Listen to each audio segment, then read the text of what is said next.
guys, mga kulak-kulak kung tawagin dito sa amin. Kabangganak sila ng baling sa sayaw.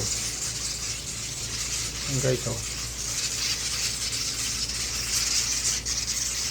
Dito na sila namugad sa silong namin. Naikit kami. Ano na sila galo? Overcrowded na sila.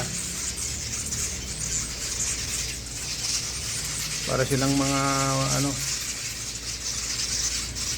squatter na nagsisiksikan dahilan sa flood control na nangyayari.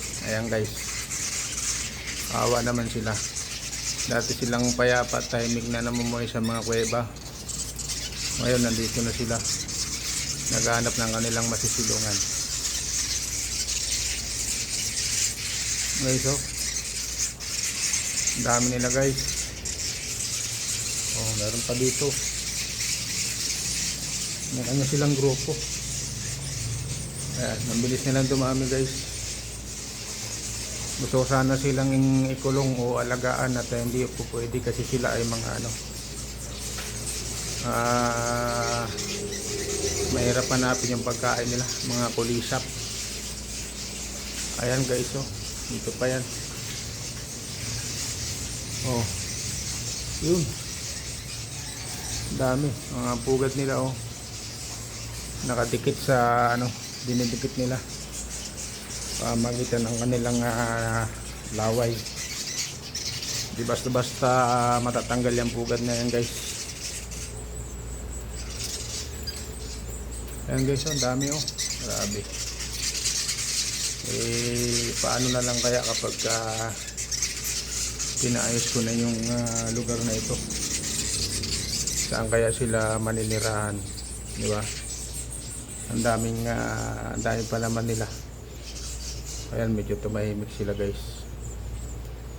Oh, saan kaya sila maninirahan?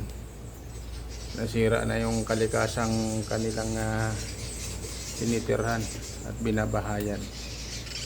Kaya pilit nilang pinagkakasya ang kanilang mga sarili dito sa isang sulok na madilim at nasa panganib ng kanilang buhay, at anytime pwede silang mapaalis sa lugar na ito.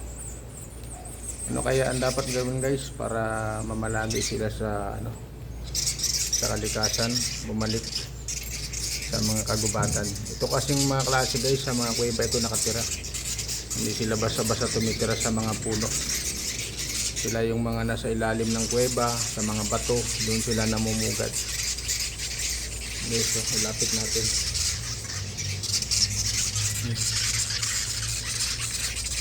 May mga itlog na yan sila dyan guys. Ay iba nga, may mga sisiw na, oh. Ayan, oh, magpartner. Ayan. Yung iba tahimik, yung iba naman maingay. Ayan.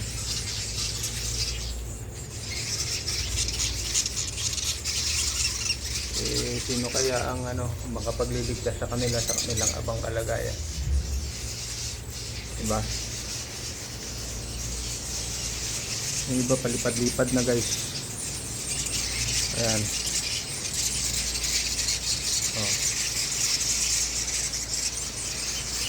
Ang ganyan lang muna guys. That's it for this video. Have a nice day.